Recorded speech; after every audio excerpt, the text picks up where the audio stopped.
بسم اللہ الرحمن الرحیم۔ السلام علیکم پیارے بھائی۔ وعلیکم السلام۔ تو آج میں آپ کو اندھے اور گنجے کی کہانی سناؤں گا۔ تو ایک دفعہ کیا ہوتا ہے کہ اللہ تعالیٰ کا فرشتہ انسان کی شکل میں گنجے کے گھر آتا ہے اور اسے پوچھتا ہے کہ تو کیا چاہتا ہے؟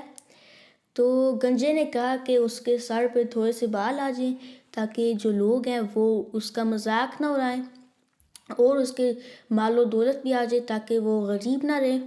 تو جو فرشتہ ہے وہ گنجے کے سر پر ہاتھ پھیرتا ہے اور اس کے بال آ جاتے ہیں اور اس کے مال و دولت بھی آ جاتی ہے اور وہ امیر ہو جاتا ہے اور خوش بھی ہوتا ہے۔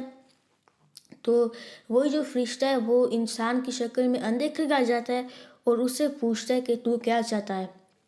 تو اندھے نے کہا کہ اس کے جو آنکھیں ہیں وہ روشن ہو جائیں تاکہ وہ ادھر ادھر ٹھوکر نہ کھاتا پھرے اور وہ دیکھ بھی سکے اور اس کے مال و دولت آ جائے۔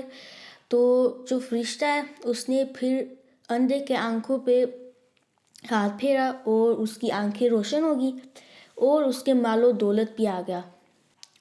کچھ عرصے کے بعد دوبارہ سے وہی فرشتہ فقیر کے شکل میں اس گنجے کے گھر آیا اور اسے کہا کہ میری مدد کرو۔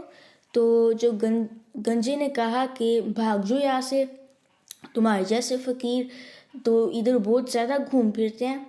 تو جو فرشتے نے جو ہے وہ اس کے سر پر ہاتھ پھیرا اور اس کے بال ختم ہو گئے، وہ پھر سے گنجا ہو گیا اور اس کی جو مال و دولت ہے وہ بھی ختم ہو گئی، وہ پھر سے غریب ہو گیا۔ اس کے بعد وہی فرشتہ جو ہے فقیر کی شکل میں اندھے کے گھر جاتا ہے اور اس سے مدد مانگتا ہے۔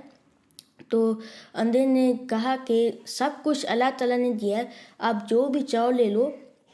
تو پھر فرشتہ بہت خوش ہوتا ہے اور اللہ تعالیٰ اس کے مال و دولت میں اور اضافہ کرتا ہے، اس کو اور دیتا ہے۔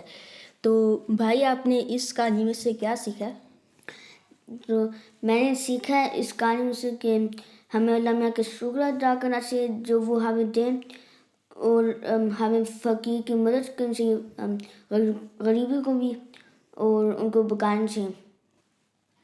السلام علیکم، اللہ حافظ۔ اللہ حافظ۔